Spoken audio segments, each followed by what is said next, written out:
J'étais debout au comptoir de la cuisine, observant la cafetière verser ses dernières gouttes, quand elle est entrée avec ce sourire. Un sourire que je n'avais pas vu depuis plus d'1 an. Un sourire qui, autrefois, faisait battre mon cœur à tout rompre, mais qui maintenant, ne faisait que me rendre méfiant. Dans la cuisine flottait une odeur de pain grillé brûlé et de regret. « Il faut qu'on parle », dit-elle, sa voix tremblant de ce que je supposais être de la nervosité. Je me suis retourné pour lui faire face, remarquant la façon dont elle serrait quelque chose dans ses mains, un petit bâtonnet blanc. Mon estomac s'est noué avant même que mon cerveau ne puisse comprendre. « Je suis enceinte », annonça-t-elle, les yeux emplis de larmes. « Nous allons avoir un bébé. Tu vas être père à nouveau. » Les mots flottaient dans l'air comme la fumée d'un pistolet. Je suis resté là, ma tasse de café à mi-chemin de mes lèvres, en train d'assimiler ce qu'elle venait de dire. La partie logique de mon cerveau s'est immédiatement mise à calculer. Notre fille avait 12 ans maintenant.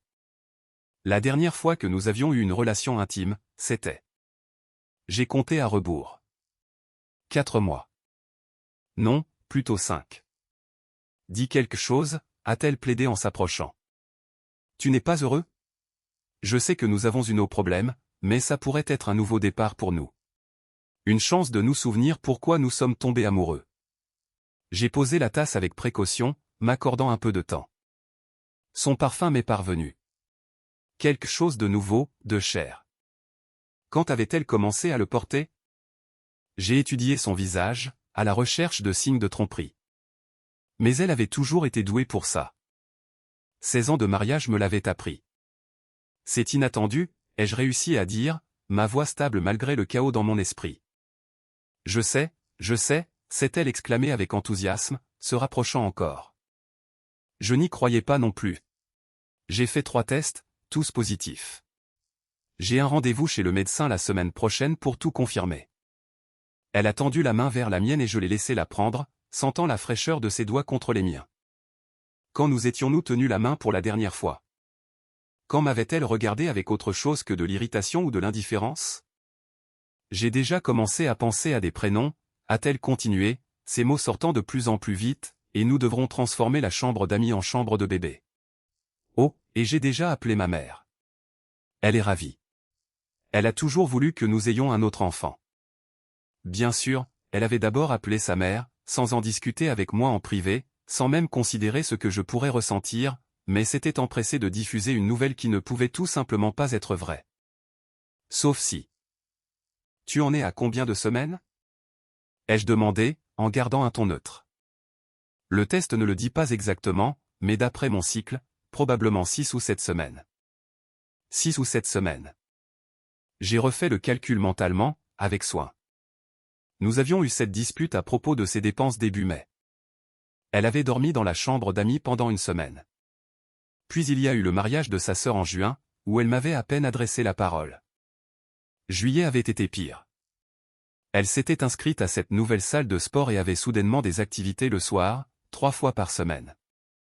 Nous étions maintenant fin août. 6 ou 7 semaines placeraient la conception début ou mi-juillet. Tu es sur du calendrier? Ai-je demandé prudemment. Quelque chose a traversé son visage. De l'agacement, peut-être. Ou était-ce de la peur? Cela a disparu si vite que j'aurais pu l'imaginer. Bien sûr que je suis sûr, a-t-elle lancé sèchement, retirant sa main. Pourquoi est-ce que tu demandes ça? J'essaie juste de comprendre, ai-je dit, levant les mains en signe de fausse reddition. C'est beaucoup à digérer. Son expression s'est adoucie immédiatement, comme si elle s'était souvenue de son script. Je sais, chérie. Je suis désolé. Je suis juste très émotive en ce moment. Les hormones, tu sais. Les hormones, bien sûr. L'excuse parfaite pour chaque saute d'humeur, chaque incohérence. On devrait fêter ça, a-t-elle dit, s'illuminant artificiellement. Peut-être aller dîner au restaurant ce soir. Cet Italien que tu aimes bien. L'Italien que j'aimais bien. Celui où nous n'étions pas allés depuis 2 ans parce qu'elle disait que c'était trop cher, trop loin, trop tout. Bien sûr, ai-je accepté, en regardant son visage s'éclairer de ce qui semblait être un soulagement sincère. Laisse-moi juste finir de me préparer pour le travail. Le travail peut attendre, non? C'est important. J'ai une réunion que je ne peux pas manquer, ai-je menti avec aisance. Mais ce soir, c'est sûr. On fêtera ça comme il se doit. Elle a semblé satisfaite de cela, m'embrassant sur la joue avant de flotter hors de la cuisine, déjà sur son téléphone, probablement en train d'envoyer des SMS à d'autres personnes au sujet du bébé miracle. Je suis resté là, dans le silence qu'elle avait laissé derrière elle, mon café refroidissant, et j'ai commencé à planifier mon prochain coup. Le bureau m'a semblé être un sanctuaire ce matin-là. J'ai fermé ma porte, ignoré mes emails et sorti mon téléphone avec des mains qui tremblaient à peine. 20 ans en droit des sociétés m'avaient appris à rester calme sous la pression, à rassembler des preuves sans dévoiler mon jeu. J'allais avoir besoin de chaque once de cette formation maintenant. J'ai commencé par nos relevés téléphoniques. Nous étions sur un forfait familial depuis des années, et j'avais toujours eu accès au compte. Elle le savait, mais les gens deviennent négligents quand ils se croient plus malins que les autres. Je me suis connecté au site de l'opérateur et j'ai consulté les 6 derniers mois d'activité. Les schémas ont sauté aux yeux immédiatement. De multiples appels vers le même numéro inconnu, principalement pendant la journée, quand j'étais au travail. Des SMS, des centaines, vers ce même numéro. Ils avaient commencé en avril, augmenté en mai, et étaient devenus presque constants en juin. Puis, quelque chose d'intéressant. Ils avaient considérablement diminué il y a 3 semaines. J'ai noté le numéro et l'ai passé dans un annuaire inversé. Rien. Probablement un téléphone prépayé ou quelqu'un d'assez malin pour garder son numéro non répertorié, mais peu importait. Le schéma me disait tout ce que j'avais besoin de savoir. Ensuite, j'ai vérifié nos relevés de carte de crédit. Elle avait sa propre carte sur notre compte joint, et j'avais cessé d'examiner les dépenses il y a des mois, quand chaque question menait à une dispute. Maintenant, je regrettais de ne pas avoir été plus attentif. Il y avait des frais dans des restaurants où je n'étais jamais allé, toujours pour 2 repas. Des frais d'hôtel datant du 14 juillet, alors que j'étais en voyage de conférence à Seattle. Elle avait dit qu'elle passait le week-end chez sa sœur. Des billets de cinéma achetés par paire. Du vin, toujours du vin, de cette boutique haut de gamme en ville. Mais la preuve la plus accablante venait d'une boutique où elle n'avait jamais fait d'achat auparavant.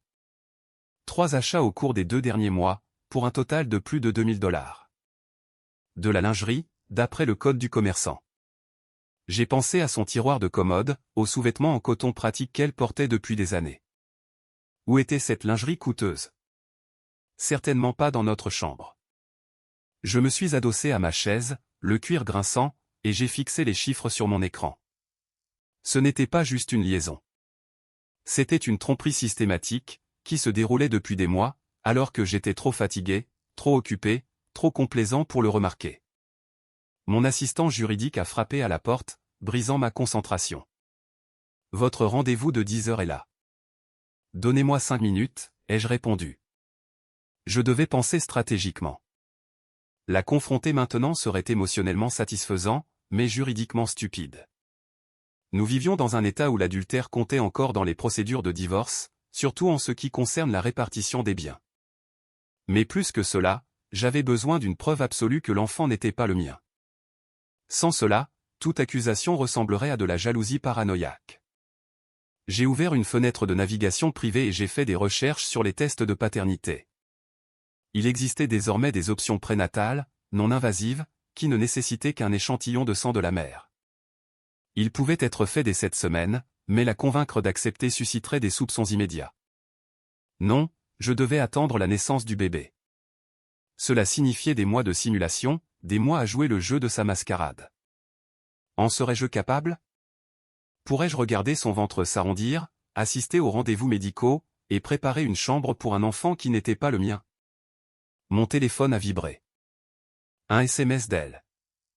J'arrête pas de penser à ce soir. Je devrais mettre la robe bleue. La robe bleue?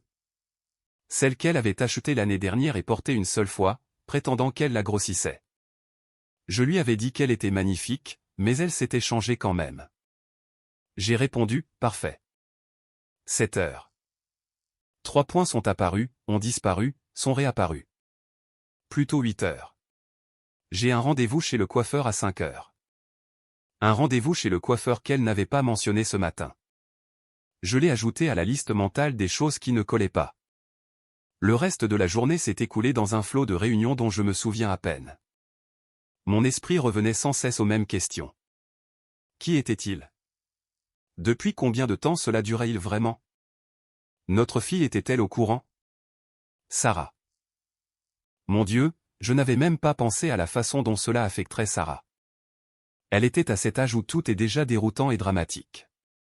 Quel effet cela lui ferait-il d'apprendre que sa mère avait trahi notre famille de cette manière?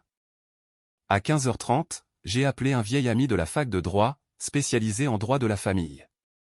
Nous nous sommes retrouvés pour un café dans un endroit éloigné de nos bureaux respectifs. J'ai besoin d'un conseil, lui ai-je dit, en remuant du sucre dans un café que je n'allais pas boire. Hypothétiquement parlant. Il a souri sombrement. Elles sont toujours hypothétiques, jusqu'à ce qu'elles ne le soient plus.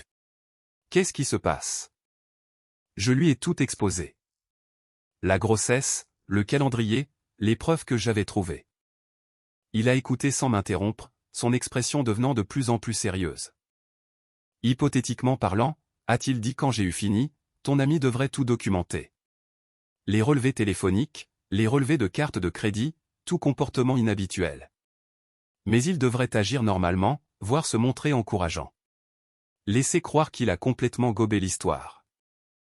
Et le test de paternité après la naissance? Absolument. Pendant la grossesse, s'il peut y arriver sans se trahir, mais c'est délicat. La clé est de ne montrer aucune suspicion. Dès qu'elle saura qu'il sait, elle prendra un avocat et commencera à cacher des actifs. Elle ne ferait pas ça. Elles le font toujours, a-t-il dit d'un ton sec. J'ai vu ça des centaines de fois. La même personne qui a promis de t'aimer et de te chérir videra les comptes en banque et fera disparaître les bijoux que tu as hérités de ta grand-mère. Protège-toi d'abord, joue la gentillesse ensuite. Nous avons parlé pendant encore 20 minutes de logistique, du type de preuve qui tiendrait devant un tribunal, de la manière de sécuriser les documents importants sans éveiller les soupçons. Quand j'ai quitté le café, je me sentais plus stable. J'avais un plan maintenant. Je jouerais le jeu, je documenterais tout, et j'attendrais mon heure. Elle voulait que je croie à ce conte de fées. Très bien. Je serais le père en attente le plus attentionné du monde, jusqu'au moment où je prouverais qu'elle mentait. Le restaurant italien était bondé, rempli d'un faible murmure de conversation et du tintement des verres. Elle avait finalement mis la robe bleue, et je devais admettre qu'elle était radieuse. L'éclat de la grossesse, comme on dit, bien que je soupçonne que cela ait plus à voir avec la satisfaction de penser qu'elle s'en était tirée. À nos nouveaux départs, a-t-elle dit, levant son verre d'eau pétillante pour porter un toast. J'ai trinqué avec mon verre de vin, en souriant. À nos nouveaux départs. L'ironie ne m'échappait pas. C'était bien un nouveau départ, simplement pas celui qu'elle imaginait. Au cours des semaines suivantes, je suis devenu le mari qu'elle avait toujours prétendu vouloir. Je rentrais plus tôt, j'aidais davantage à la maison, je lui demandais comment s'était passée sa journée avec un intérêt qui paraissait sincère. J'ai fait des recherches sur les symptômes de la grossesse et je lui ai rapporté du thé au gingembre pour ses nausées matinales. J'ai suggéré que nous passions un week-end à la montagne, juste nous trois, avant que le bébé n'arrive et que tout ne change. Elle a semblé sincèrement confuse par cette transformation au début, puis heureuse, puis à l'aise. C'est sur quoi je comptais. Le confort engendre la négligence. Les appels à ce numéro inconnu avaient complètement cessé, comme je l'ai remarqué sur les factures. Soit elle avait rompu avec lui, soit ils étaient devenus plus prudents dans leur communication. Je penchais pour la première option. La grossesse avait probablement compliqué les choses. Peut-être qu'il voulait qu'elle me quitte et qu'elle avait refusé. Ou peut-être qu'il avait paniqué et s'était enfui. Quoi qu'il en soit, ce silence soudain racontait sa propre histoire. J'avais engagé une détective privée, une femme que mon ami avocat m'avait recommandée. Elle valait chaque centime de ses honoraires exorbitants. En 2 semaines, elle avait un nom et des photos. Son nom était Jason Mercé, 32 ans, 9 ans de moins que ma femme, 12 ans de moins que moi. Il travaillait comme entraîneur personnel à la salle de sport qu'elle avait rejointe en juillet. Bien sûr. Les photos les montraient ensemble dans des restaurants, se promenant dans un parc, sa main sur le bas de son dos d'une manière qui témoignait d'intimité et de possession. La détective avait même réussi à obtenir des photos de l'intérieur d'une chambre d'hôtel. Je lui avais dit de ne pas s'embêter avec ce niveau de détail, que je n'avais pas besoin de me torturer, mais elle avait insisté sur le fait que cela pourrait être nécessaire pour le tribunal. J'ai gardé l'enveloppe scellée. Certaines images, une fois vues, ne peuvent être oubliées. Le calendrier correspond parfaitement à la grossesse de votre femme, a déclaré la détective lors de notre deuxième rencontre, en faisant glisser un rapport complet sur la table du restaurant anonyme que nous avions choisi. Plusieurs rencontres tout au long de juin et juillet. Puis, selon le planning de la salle de sport, il a demandé un transfert vers leur succursale en Californie. Il a quitté la ville il y a 3 semaines.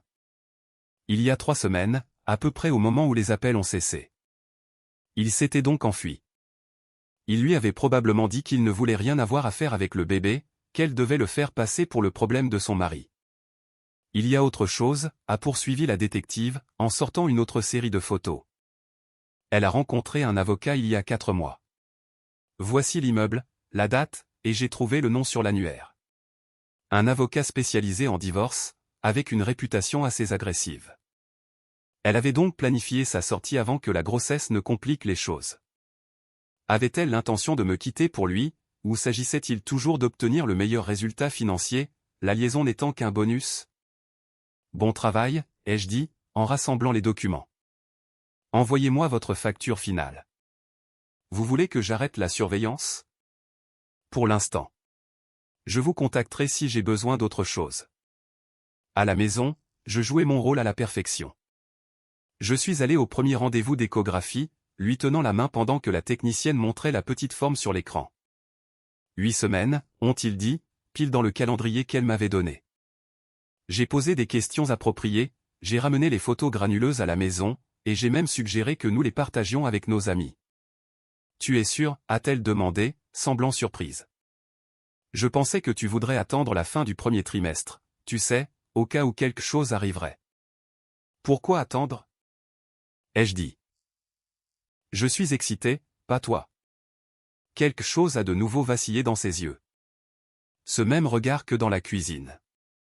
Bien sûr que je le suis. Je ne veux juste pas nous porter la poisse. Nous l'avons annoncé à Sarah ce soir-là, autour de son dîner préféré. La réaction de ma fille était difficile à lire. De la surprise, certainement. Et quelque chose qui aurait pu être de l'inquiétude. Vraiment, a-t-elle dit, nous regardant tour à tour. Mais vous parlez à peine. Sarah, a dit sèchement ma femme. C'est bon, ai-je interrompu. Elle n'a pas tort. Ta mère et moi avons traversé une période difficile, mais ce bébé est une bénédiction. Une chance pour nous de nous reconnecter en tant que famille. J'ai observé le visage de ma femme en disant cela, j'ai vu le soulagement et autre chose. Peut-être de la culpabilité. C'était si difficile à dire maintenant. Nous étions tous les deux devenus de si bons acteurs. Plus tard dans la nuit, après que tout le monde se soit endormi, je me suis assis dans mon bureau et j'ai tout examiné à nouveau. Les relevés téléphoniques, les relevés de cartes de crédit, le rapport de la détective, les photos que je n'arrivais toujours pas à regarder. J'ai tout organisé méthodiquement, scannant les documents dans des fichiers cryptés, créant des sauvegardes à 3 endroits différents. Mon amie avait eu raison sur une chose, elle avait déjà consulté un avocat spécialisé en divorce. Cela signifiait qu'elle avait une longueur d'avance dans la planification. Mais elle avait commis une erreur cruciale. Elle était tombée enceinte. Si elle avait simplement demandé le divorce il y a 4 mois, elle aurait pu obtenir un arrangement décent. Nous aurions partagé les biens à peu près 50-50, réglé la garde de Sarah, et continué nos vies. Cela aurait fait mal, mais cela aurait été propre. Au lieu de cela, elle avait choisi la tromperie. Elle avait choisi de faire passer l'enfant d'un autre homme pour le mien, de m'enfermer dans 18 autres années d'obligations financières, de me piéger dans un mariage bâti sur des mensonges. La loi était claire dans notre État. Si vous êtes marié à la naissance d'un enfant, le mari est présumé être le père, sauf preuve contraire. Elle comptait sur moi pour ne pas remettre cela en question, sur mon sens des responsabilités, sur mon amour pour Sarah pour me maintenir engagé dans l'unité familiale. Elle avait mal calculé. J'ai de nouveau cherché des informations sur les tests de paternité postnatale. Un simple prélèvement buccal, résultat en 3 à 5 jours. Je pouvais commander le kit en ligne dès maintenant, le faire livrer à mon bureau, et elle ne le saurait jamais, jusqu'à ce que je sois prêt à abattre mes cartes. Mais le timing était essentiel. Trop tôt, et elle pourrait avoir des recours juridiques. Trop tard, et j'aurais perdu des mois de ma vie dans une mascarade élaborée. J'ai décidé d'attendre la fin du 2e trimestre, lorsque la grossesse serait plus avancée et qu'elle serait pleinement investie dans le récit. Puis, quelques jours après la naissance, j'obtiendrai ma preuve. 5 mois de plus à faire semblant. 5 mois de plus à dormir à côté de quelqu'un qui a trahi tout ce que nous avions construit. 5 mois de plus à être le mari attentionné tout en montant mon dossier. Je pouvais le faire. J'avais fait des choses plus difficiles. J'ai fermé l'ordinateur portable et je suis monté à l'étage. Elle dormait déjà, ou faisait semblant, enroulée sur le côté dans cette nouvelle nuisette en soie que je ne lui avais pas achetée. Bonne nuit, ai-je chuchoté dans l'obscurité, sachant qu'elle ne pouvait pas m'entendre. Profite en tant que ça dure. Décembre a apporté une neige précoce et la performance soigneusement orchestrée de la joie des fêtes. La maison n'avait jamais semblé aussi festive, ni ne s'était sentie aussi vide. Elle en était à 4 mois de grossesse maintenant, commençant à avoir un ventre visible, et tous ceux que nous connaissions semblaient ravis de ce bébé miracle. Vous devez être si excité, disaient les gens lors des fêtes de fin d'année auxquelles nous assistions. Sa main posée sur son petit ventre, mon bras autour de sa taille dans une pose parfaite. Nous sommes bénis, répondais-je, et elle me serrait la main comme si nous partagions quelque chose de précieux. La seule personne qui semblait voir à travers la façade était Sarah. Ma fille était devenue silencieuse à la maison, passant plus de temps dans sa chambre, nous observant avec ses yeux vifs et scrutateurs qui me rappelaient douloureusement les miens. Un soir, alors que sa mère était à un autre rendez-vous prénatal, Sarah m'a acculé dans la cuisine. « Papa » a-t-elle dit, d'une voix prudente, « je peux te poser une question ?»« Toujours, ma chérie. »« Es-tu vraiment heureux pour le bébé ?» Je me suis arrêté au milieu du chargement du lave-vaisselle, réfléchissant à ma réponse. Sarah méritait une version de la vérité, mais elle n'avait pas besoin de porter le poids de ce que je savais. Pas encore. C'est compliqué, ai-je finalement dit. Mais quoi qu'il arrive, tu restes ma priorité. Ça ne changera jamais. Quoi qu'il arrive, a-t-elle répété lentement. C'est une façon bizarre de le dire. Elle m'a étudié pendant un long moment. Tu sais quelque chose, je le sens. Sarah. C'est bon. Tu n'as pas à me le dire. Mais, papa, quoi que tu prépares, je suis de ton côté. La pression dans ma poitrine s'est légèrement relâchée. Merci, ma chérie. Ça signifie tout pour moi. Elle m'a serré dans ses bras alors, rapidement et avec force, avant de disparaître à l'étage. À ce moment-là, j'ai su que quoi qu'il arrive, je faisais cela autant pour elle que pour moi. Elle méritait de voir que les actions avaient des conséquences, que la trahison n'était pas quelque chose que l'on accepte et que l'on oublie. La 2e échographie a eu lieu en janvier. Un garçon, nous ont-ils dit. Elle a pleuré des larmes de joie.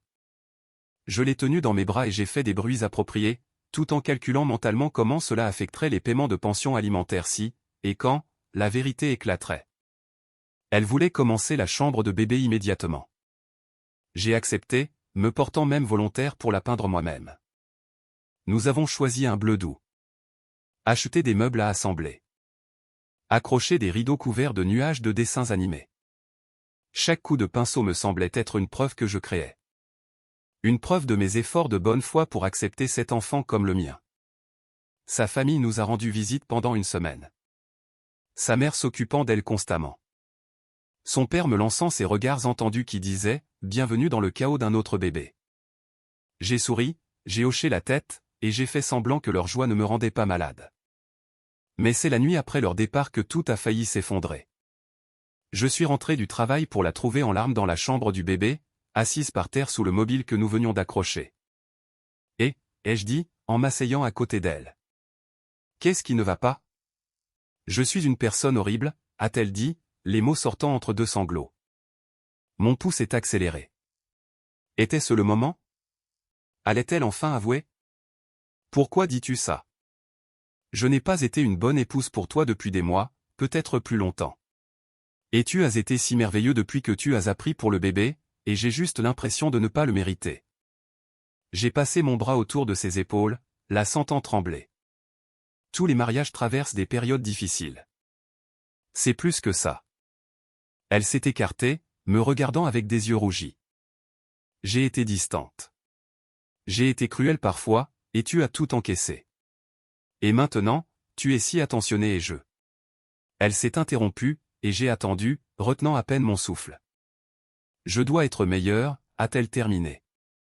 Je dois être l'épouse que tu mérites, la mère dont Sarah a besoin, le parent dont ce bébé a besoin.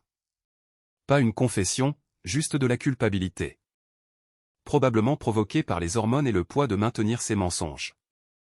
Je l'ai de nouveau serré contre moi, faisant des bruits apaisants, tandis qu'à l'intérieur, je ne ressentais rien d'autre qu'un froid calcul.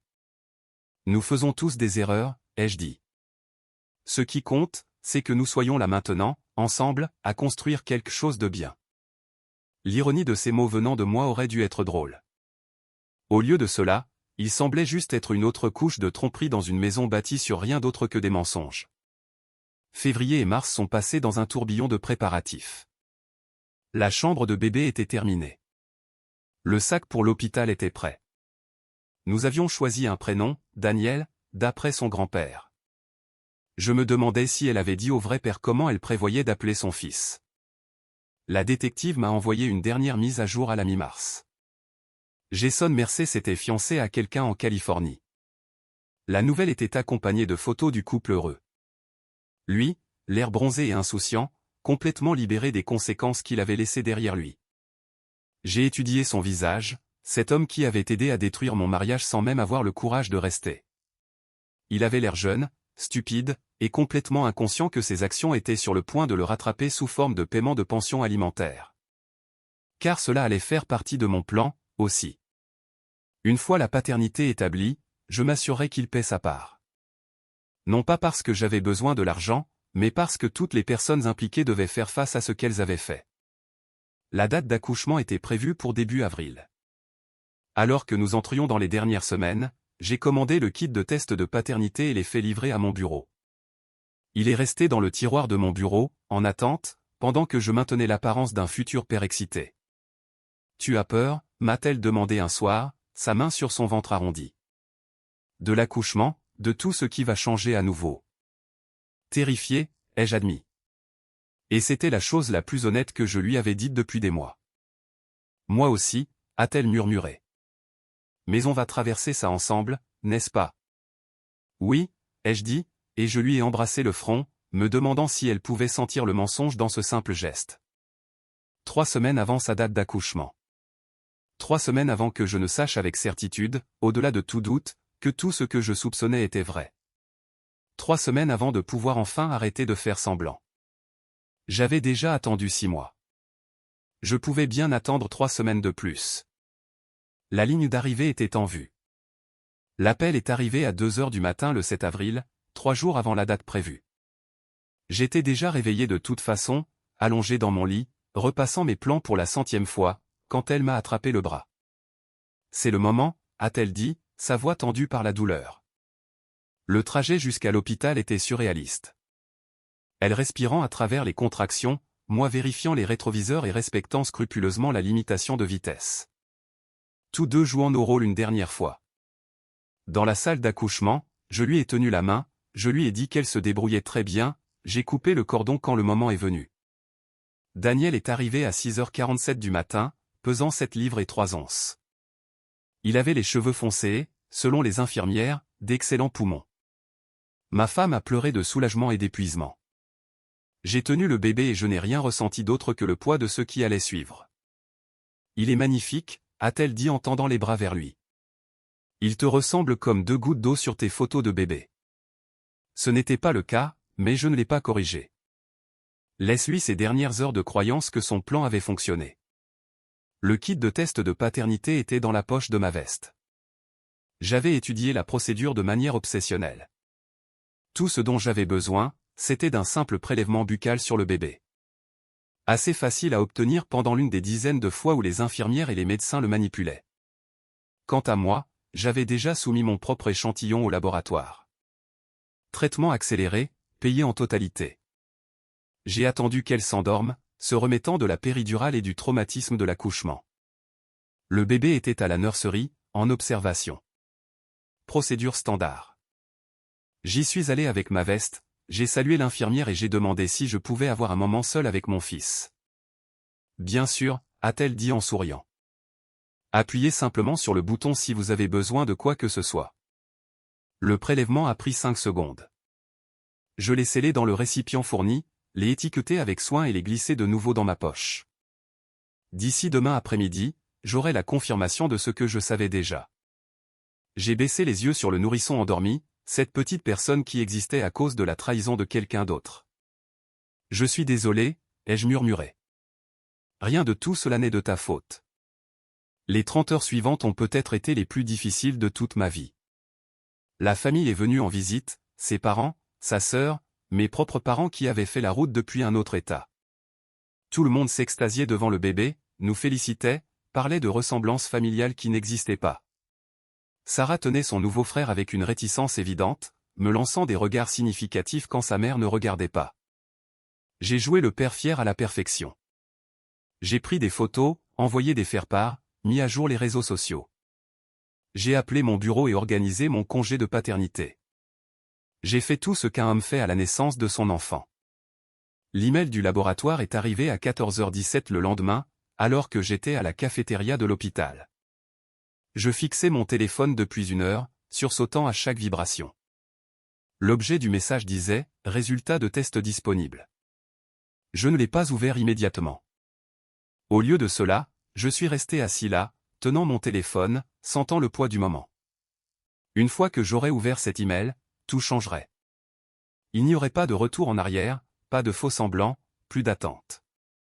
J'ai cliqué sur le lien. Probabilité de paternité, 0%.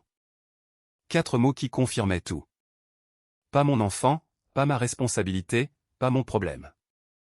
Je suis resté dans cette cafétéria pendant encore 20 minutes, documentant tout. J'ai transféré les résultats à mon avocat, à mes comptes de messagerie de sauvegarde, au stockage cloud crypté que j'avais mis en place des mois auparavant. Puis j'ai fini mon café, je me suis levé et je suis retourné à la maternité. Elle était réveillée, en train d'allaiter le bébé, sa mère assise à côté du lit. « Te voilà » a-t-elle dit en souriant. On se demandait où tu étais passé. « Je peux te parler en privé. » Ai-je demandé, ma voix neutre. Sa mère s'est levée immédiatement. « Je vais chercher un autre café. Prenez votre temps. » Quand nous avons été seuls, j'ai fermé la porte et j'ai rapproché une chaise du lit. « J'ai quelque chose à te montrer » ai-je dit en sortant mon téléphone. « Qu'est-ce que c'est ? Tout va bien ? » J'ai tourné l'écran vers elle, les résultats de paternité bien visibles. La couleur a quitté son visage. « Quoi ? Qu'est-ce que c'est que ça ? Je pense que tu sais ce que c'est. » Non. Elle a secoué la tête, serrant le bébé plus fort. « Non, c'est faux. Ça doit être faux. » Ce n'est pas faux. Je leur ai demandé de le faire 2 fois pour être sûr. Daniel n'est pas mon fils. Tu mens. Sa voix s'est élevée. Tu inventes ça parce que tu es en colère pour quelque chose. Parce que tu veux me faire du mal. Je ne suis pas en colère, ai-je dit, et j'ai réalisé que c'était vrai. J'avais dépassé la colère il y a des mois. Maintenant, je me sentais juste fatigué. J'en ai juste fini. Fini ? Qu'est-ce que tu veux dire, fini ? Nous avons un fils ensemble. Nous avons une famille. Nous avons une fille ensemble. Ce bébé appartient à toi et à Jason Mercer. Le nom l'a frappé comme un coup de poing. Comment sais-tu ? Je le sais depuis le jour où tu m'as dit que tu étais enceinte.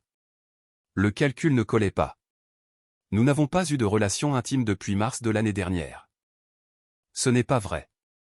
Nous. Ne fais pas ça, ai-je interrompu. S'il te plaît, n'aggrave pas les choses en mentant davantage. J'ai les relevés téléphoniques, les relevés de carte de crédit, les photos. J'ai tout. Elle m'a dévisagé. Le bébé commençait à s'agiter dans ses bras, sentant la tension. Tu as su tout ce temps ? 6 mois. J'ai joué le jeu parce que je devais être sûr, et parce que j'avais besoin de documents pour le divorce. Divorce ? Elle a répété le mot comme s'il était étranger. Tu ne peux pas divorcer. Je viens d'avoir un bébé. Notre bébé. Ton bébé. Et si, je peux. J'ai déjà déposé les papiers ce matin. Mon avocat te les signifiera demain. C'est de la folie. Elle pleurait maintenant. Tu vas m'abandonner juste après que j'ai accouché? Quel genre de personne fait ça? Le genre de personne dont la femme a eu une liaison et a essayé de faire passer l'enfant d'un autre homme pour le sien, ai-je dit sèchement. Garde ton numéro de victime. Ça ne marchera pas. Et Sarah? Tu vas juste détruire sa famille pour ça? Là, j'ai ressenti une pointe de colère. Ce n'est pas moi qui ai détruit cette famille. C'est toi qui l'as fait, quand tu as décidé de coucher avec ton entraîneur personnel. C'est toi qui l'as fait, quand tu as comploté pour me piéger à élever son enfant. C'est toi qui as détruit cette famille, pas moi. Le bébé pleurait pour de bon maintenant. Elle a essayé de le calmer, mais ses mains tremblaient trop. Il est parti, tu sais, ai-je continué. Jason. Il a déménagé en Californie 3 semaines après que tu lui as dit que tu étais enceinte. Il s'est fiancé à quelqu'un d'autre le mois dernier. Il ne voulait rien avoir à faire avec cette situation, alors tu as décidé d'en faire mon problème à la place. Je n'ai jamais voulu que... Que quoi? Tu n'as jamais voulu te faire prendre? Tu n'as jamais voulu que je le découvre? Sois précise. Elle ne pouvait pas répondre. Elle est juste restée là, à pleurer, tenant un bébé qui représentait la fin de tout ce qu'elle avait tenu pour acquis. Je serai juste dans le divorce, ai-je dit en me levant. Tu peux garder la maison jusqu'à ce qu'elle soit vendue. Je te donne 6 mois pour trouver une solution de logement. Sarah décidera elle-même où elle veut rester, mais mon avocat pense qu'elle me choisira. Et Daniel n'aura rien de moi. Ni mon nom, ni mon argent, ni mon temps.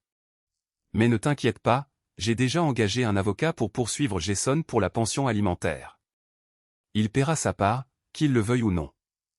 Tu ne peux pas faire ça, a-t-elle murmuré. C'est déjà fait. Mes valises sont prêtes. Je reste à l'hôtel ce soir et je trouverai un appartement demain. Sarah est au courant et elle vient avec moi. Tu peux raconter à ta famille ce que tu veux. Honnêtement, je m'en fiche complètement maintenant. Je me suis dirigé vers la porte, puis je me suis arrêté et je l'ai regardé une dernière fois. Pour ce que ça vaut, j'espère que tu t'en sortiras. J'espère que tu deviendras la mère dont Daniel a besoin. Mais ce chemin ne m'inclut pas. Tu as fait ton choix il y a 6 mois. Maintenant, tu dois vivre avec.